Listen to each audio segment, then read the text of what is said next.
Hey guys, it's your boy is Brian and this is Let's Focus. And today we're focusing on God in my major. Hi, my name is NyJah Walters and I'm a senior child development and family studies major, and this is God in my major. Being a child development and family studies major, I get the opportunity to study the way how babies and children were developed. I also studied the way how adolescents and the youth and young adults and the elderly were also created as well. In essence, I get a chance to study the way how God developed us mentally, emotionally, physically, and because I go to Oakwood University spiritually. This past summer, God blessed me with the opportunity to teach at a school and to volunteer at an orphanage.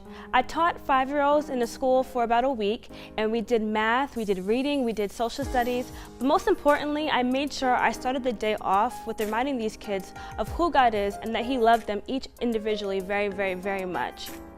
Some of these kids came from really broken homes where their parents were either illiterate or poor. Their uniforms even came smelling like urine, as if they didn't have a bath in a couple of days. But you know what's crazy? These kids were some of the most eager and ready to learn kids that I've ever met in my entire life. And that was such a beautiful and humbling experience.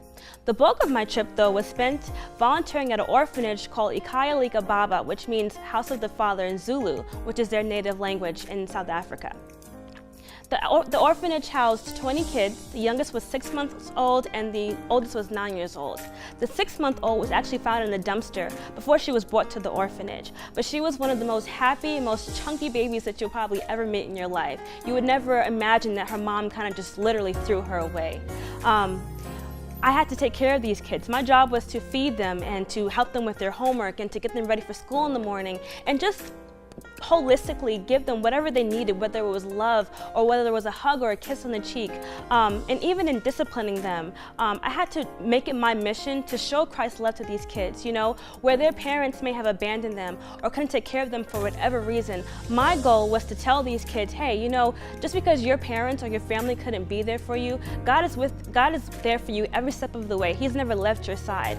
And you know, although I was ministering to these kids, God was ministering to me. Because where there are times where I may feel like an orphan or maybe like no one wants me or I feel neglected, I have a Heavenly Father who never neglects His promises, who promises that He will never leave me or forsake me. In fact, He's the most consistent being in my entire life. And the crazy thing is, although I was ministering to them, God was ministering to me as well. And that was honestly the best experience of my life, and this is how I saw God in my major.